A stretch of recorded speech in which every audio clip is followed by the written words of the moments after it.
Hi guys, welcome back to another vlog. So ito guys, kuha siya sa Manila Bay, bandang likod siya guys.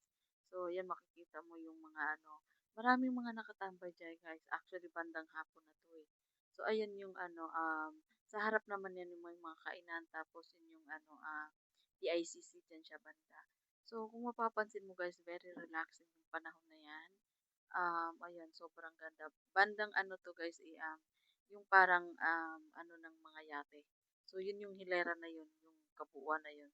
So, isa to sa mga part na yun.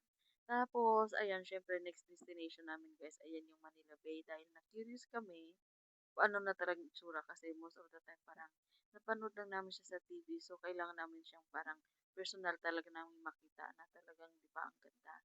So, it's been like siguro mga ilang ano din, the last time, like 2 years ago, last time na pumunta kami dito. So, hindi pa talaga siya totally tapos that time.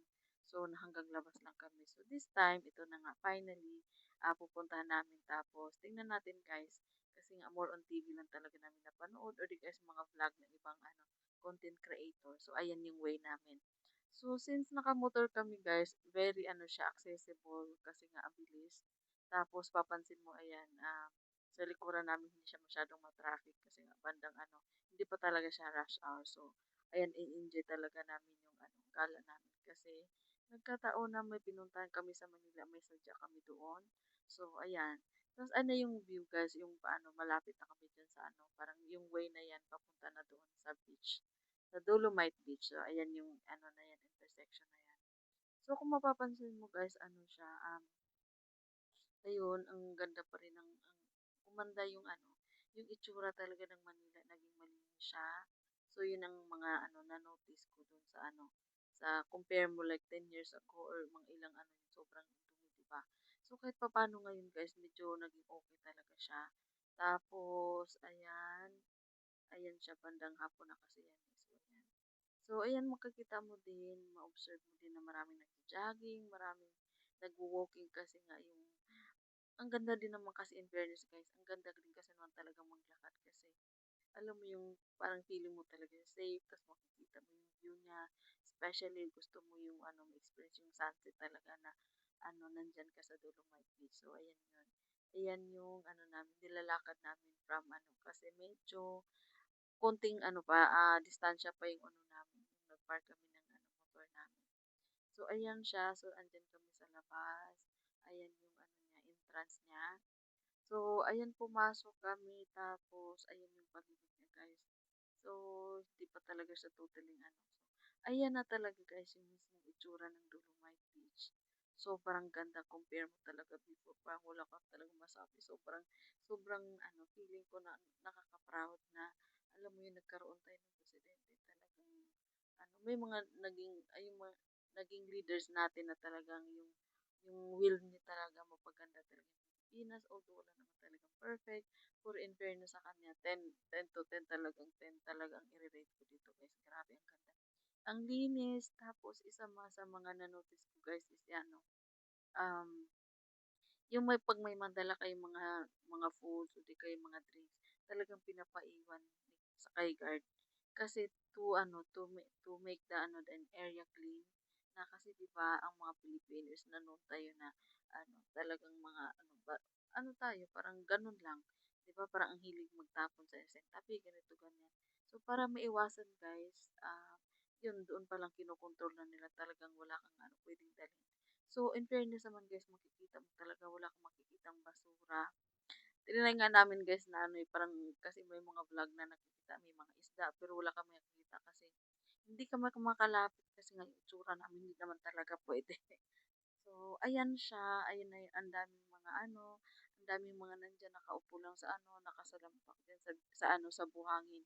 Tapos ang ganda ng ng texture ng buhangin talaga. Akala mo totoong-totoo, 'di ba? Although alam naman natin isa tong artificial. So, ayan, 'di ba? So, compare mo before, guys, 'di ba? Ang daming nag-issue regarding dito, ganyan ganyan. 'Di bali ng gumastos ang total national fund naman for the sake na, 'di ba, mapalinis yung natin area.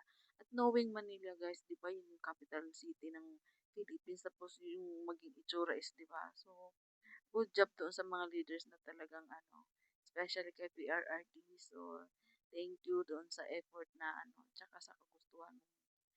Mapaganda yung ano, yung imahe ng Pilipinas, especially yung ano, Manila area. So, ayan guys, ini-enjoy namin yung ano, yung oras namin diyan habang nagstay, nagkukwentuhan, syempre hindi mawawala sa amin yung ano, picture-picture video, syempre para may content, di ba?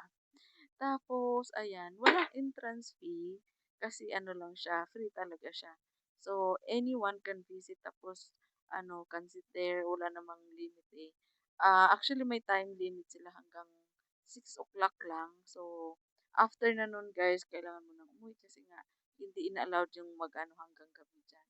So, for everybody's ano na rin safety, kaya walang ina-allowed dyan, di ba?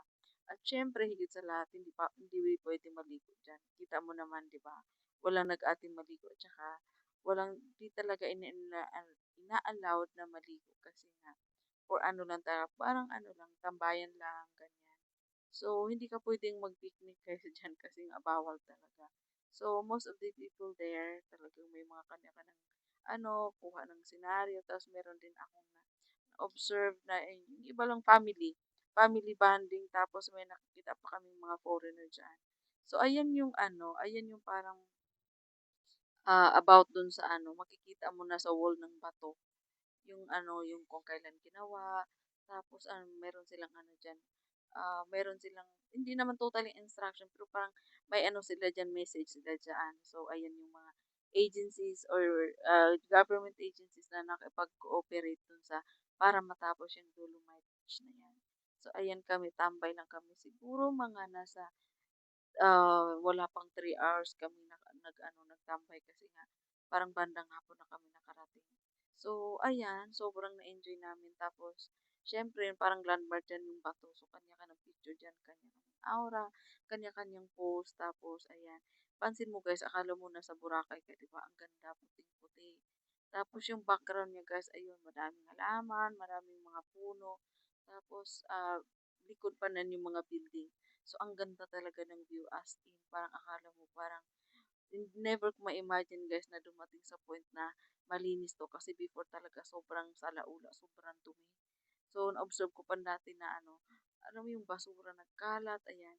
Pero ito rin guys, sana ano, kahit may mga vendor dyan guys, na-maintain naman nila yung kalinisan dyan. So, ayan yung na-observe ko.